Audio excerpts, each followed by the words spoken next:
जय हिंद दोस्तों, आपका स्वागत है आपके अपने YouTube चैनल उमंग क्लासेस में। आज हम क्लास 10th का जो बच्चे 2024-25 में बोर्ड एग्जाम देने वाले हैं उनके लिए क्लास 10th का जीव विज्ञान का फर्स्ट लेसन का फर्स्ट वीडियो आज हम बना रहे हैं।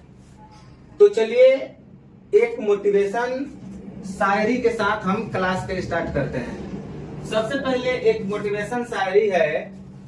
वक्त से लड़कर जो नसीब बदल दे, वक्त से लड़कर जो नसीब बदल दे, इंसान वही जो अपनी तकदीर बदल दे।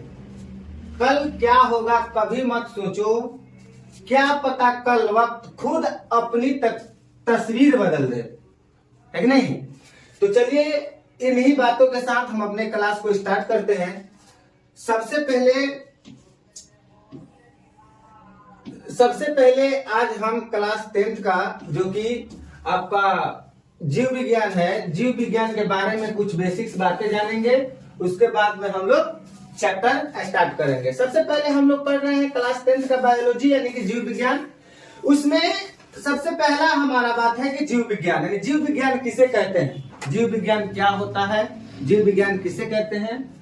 तो विज्ञान की वह शाखा जिसके अंतर्गत समस्त जीवधारियों का अध्ययन किया जाता है। विज्ञान की वह शाखा जिसके अंतर्गत समस्त जीवधारियों के बारे में अध्ययन किया जाता है जीव विज्ञान कहलाता है। जीव विज्ञान और जंतु विज्ञान, जीव विज्ञान जंतु विज्ञान के जनक हम लोग अरस्तु को कहते हैं। यानी कि जीव विज्ञान जो शब्द है जीव विज्ञान के जनक किसको कहते हैं हम लोग, अरस्तु को कहते हैं। किसको कहते हैं, अरस्तु को कहते हैं, है कि नहीं। जो जीव विज्ञान यानी कि जो बायोलॉजी है, बायोलॉजी ग्रीक भाषा के दो शब्दों से बना है। एक आपका हो जाएगा बायोस, एक हो जाएगा बायोस, बायोस का मतलब लाइफ, लाइफ यानी कि जीवन। एक हो जाएगा लोगोस, लोगोस का मतलब स्टडी, स्टडी यानी कि अध्ययन, यानी कि जीवन के बारे में अध्ययन जीव विज्ञान कहलाता है। एक बात यहाँ पे बहुत महत्वपूर्ण है, इसको जानना बहुत जरूरी है। यानी कि बायोलॉजी शब्द का सबसे पहला प्रयोग फ्रांस के वैज्ञानिक लैमार्क ने 1801 ईस्वी में किया था। बायोलॉजी शब्द का पहला प्रयोग फ्रांस के एक वैज्ञानिक जिनका नाम था लैमार्क, उन्होंने 1801 ईस्वी में किया था। किसी को कोई दिक्कत है? नहीं। चलिए, बायोलॉजी शब्द का सबसे पहला प्रयोग किसने किया था? फ्रांस के एक वैज्ञानिक थे जिनका नाम था लैमार्क, उन्होंने 1801 ईस्वी में किया था। तो चलिए हम लोग आगे बढ़ते हैं। उसके बाद में हम लोग चैप्टर स्टार्ट करते हैं जो कि हमारा फर्स्ट चैप्टर है। उस चैप्टर का नाम है जैव प्रक्रम। फर्स्ट चैप्टर का नाम क्या है? जैव प्रक्रम। तो सबसे पहले हम लोग समझेंगे कि जैव प्रक्रम क्या है, जैव प्रक्रम क्या होता है कि नहीं। यानी कि जीवों में संपन्न होने वाली वे सभी क्रियाएं, जीवों में संपन्न होने वाली वे सभी क्रियाएं जिसके द्वारा जीव का अनुरक्षण होता है, अनुरक्षण होता है, यानी कि क्या कहलाता है? जैव प्रक्रम कहलाती है। देखिए यहाँ पे एक नया शब्द आ गया है, अनुरक्षण। नया शब्द क्या आ गया है? अनुरक्षण। अनुरक्षण मतलब क्या होता है आप लोग बताइए। अनुरक्षण यानी कि अनुरक्षण मतलब क्या होता है? जो चीज यानी कि हमारे जिंदा रहने के लिए बहुत ज्यादा आवश्यक हो, जो चीज हमारे जिंदा रहने के लिए बहुत ज्यादा आवश्यक हो वो अनुरक्षण कहलाता है। जैसे में पोषण, श्वसन और उत्सर्जन, ये हमारे जिंदा रहने के लिए बहुत ज्यादा जरूरी है। पोषण भी हमारे जिंदा रहने के लिए बहुत ज्यादा जरूरी है, श्वसन भी हमारे जिंदा रहने के लिए बहुत ज्यादा जरूरी है और उत्सर्जन भी हमारे जिंदा रहने के लिए बहुत ज्यादा जरूरी है। चलिए यहाँ पे एक बात को जानना है कि जो सजीव जो प्राणी होते हैं, सजीव जो होते हैं उनके लक्षण क्या होते हैं, उनके अंदर क्या क्या लक्षण पाई जाती है। तो सजीव का लक्षण होता है भोजन ग्रहण करना, जनन करना, उत्सर्जन करना, सांस लेना और गति करना। ये जो लक्षण दिख रहे हैं ये आपका सजीव का लक्षण है। हम लोग सजीव हैं यानी हम लोगों के अंदर भोजन का ग्रहण करने का गुण पाया जाता है। हम लोग भोजन ग्रहण करते हैं, जनन करते हैं, उत्सर्जन करते हैं, सांस लेते हैं और गति करते हैं। एक स्थान से दूसरे स्थान तक हम लोग आसानी से जाते हैं, आते हैं। ये मतलब आपका सजीव का लक्षण हो गया, है कि नहीं। उसके बाद में बच्चों हम लोग समझेंगे कि पोषण किसे कहते हैं, पोषण के बारे में हम लोग समझेंगे। तो सबसे पहले हम लोग समझेंगे पोषण, यानी कि पोषण क्या होता है। तो पोषण के बारे में सबसे पहले समझेंगे कि पोषण होता क्या है या पोषण किसे कहते हैं। यानी कि वह विधि जिसमें जीव पोषक तत्व ग्रहण कर, पोषक तत्व ऊर्जा एनर्जी, वह विधि जिससे जीव पोषक तत्व ग्रहण कर उनका उपयोग करते हैं पोषण कहलाता है कि नहीं। वह विधि जिसमें जीव पोषक तत्वों को क्या करता है, ग्रहण करके उनका उपयोग करता है, क्या कहलाता है, पोषण कहलाता है। कोई दिक्कत नहीं।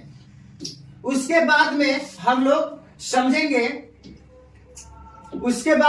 समझेंगे कि यानी कि पोषक तत्व फिर क्या क्या चीज से होती है। पोषक तत्व क्या है? पोषक तत्व वैसा तत्वों को कहा जाता है जिसमें जीव को ऊर्जा मिलती है और शरीर की जरूरतें पूरा होती है। पोषक तत्व वैसा तत्वों को कहा जाता है जिसमें जीव को क्या मिलती है, ऊर्जा मिलती है और शरीर की आवश्यकताएं पूरा होती है। या एक और डिफिनेशन है पोषक तत्व, देखिए, पोषक तत्व वह पदार्थ है जो ऊतकों का निर्माण और उनकी मरम्मत करता है। ध्यान दीजिए, पोषक तत्व वह पदार्थ है जो ऊतकों का निर्माण और उनका मरम्मत करता है। यह शरीर को ऊर्जा प्रदान करता है और यही ऊर्जा शरीर के सभी क्रियाओं को चलाने के लिए आवश्यक होता है। ध्यान दीजिए, पोषक तत्व वह पदार्थ है जो ऊतकों का निर्माण और उनकी मरम्मत। मान लीजिए कि उंगली है एक कट जाए तो कट जाएगा, यानी कि इसका निर्माण करना, जो जहां जगह जो कट गया है उसका निर्माण करना,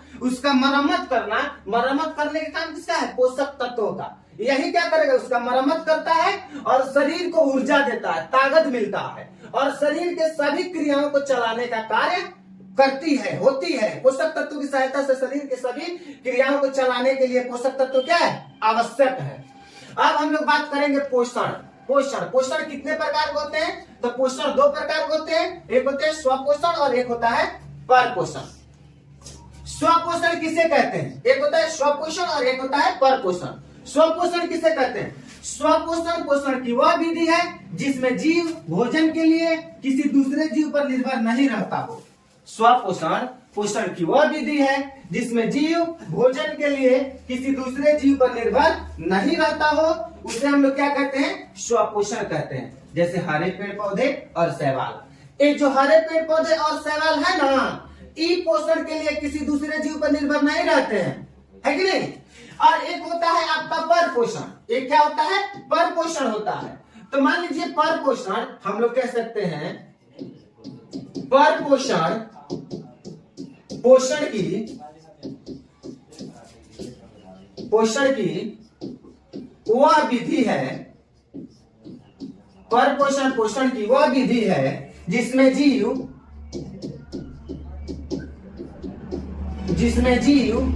भोजन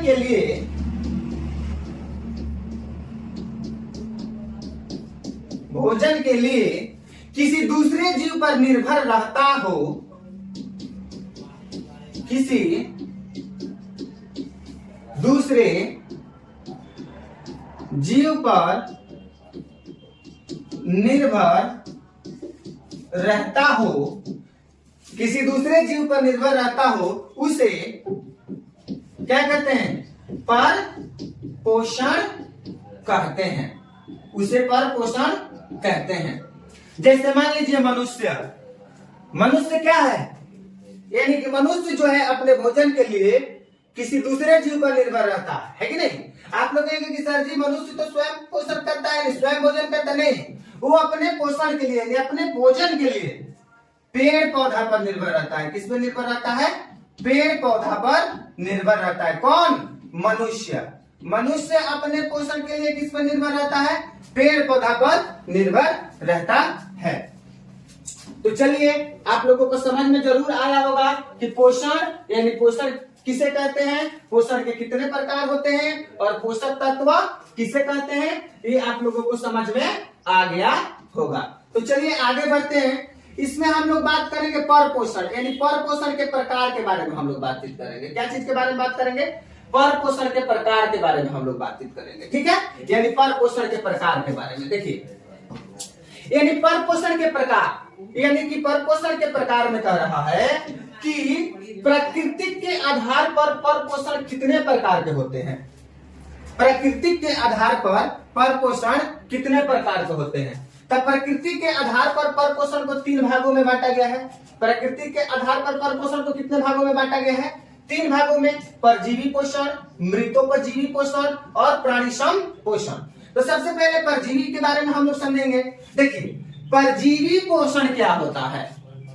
2 जीवों के बीच परस्पर वैसा संबंध, 2 जीवों के बीच परस्पर वैसा संबंध जिसमें एक जीव को लाभ तथा दूसरे जीव को हानि होती है।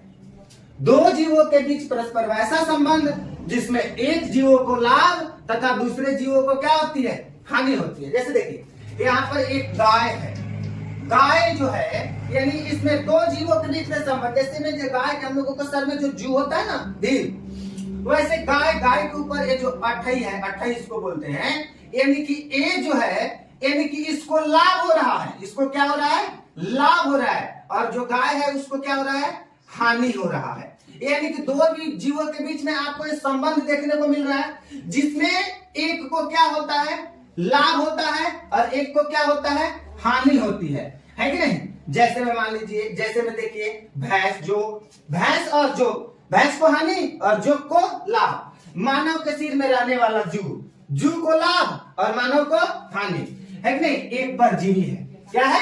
एक परजीवी है। चलिए आगे हम लोग देखते हैं। इसके बाद में हम लोग परजीवी पोषण के बारे में जान लिए और इसके बाद में हम लोग आगे जानेंगे जो कि हमारा होगा परजीवी के 2 प्रकार होते हैं। ध्यान दीजिएगा लोग, यानी जो होते हैं आपके परजीवी, यानी कि परजीवी जो होते हैं, यानी कि एक जीव का लाभ और एक जीव का हानि, यानी परजीवी मुख्यतः 2 प्रकार के होते हैं। ध्यान दीजिएगा, परजीवी मुख्यतः 2 प्रकार के होते हैं। एक होते हैं बाह्य परजीवी और एक होते हैं अंतः परजीवी। बाह्य परजीवी क्या होता है? यानी कि परजीवी का वह रूप जिसमें जीव किसी दूसरे जीव के शरीर के बाहरी भाग से पोषण प्राप्त करता है। ध्यान दीजिए, परजीवी का वह रूप जिसमें जीव किसी दूसरे जीव के शरीर के बाहरी भाग से पोषण प्राप्त करता है, बाह्य परजीवी कहलाता है। क्या कहलाता है? बाह्य परजीवी कहलाता है। जैसे हो जाएगा जूट, मक्खी, मच्छर, खटमल इत्यादि, है कि नहीं? अब हम लोग बात करेंगे अंतः परजीवी। अंतः परजीवी क्या होता है? यानी कि परजीवी का वह रूप जिसमें जीव किसी दूसरे जीव के शरीर के अंदर से पोषण प्राप्त करता है। परजीवी का वह रूप जिसमें जीव किसी दूसरे जीव के शरीर के अंदर से पोषण क्या करता है? प्राप्त करता है। अंतः परजीवी कहलाता है। जैसे में फीता कृमि, गोल कृमि, हुक वर्म, टेप वर्म। देखिए बाबू, यहाँ पे एक शब्द आ गया है फीता कृमि। तो फीता कृमि क्या है? तो फीता कृमि एक जो है परजीवी है। फीता कृमि एक क्या है? एक परजीवी है। यह रीढ़धारी प्राणियों जैसे मानव के शरीर के अंदर क्या करता है? परजीवी के रूप में निवास करता है।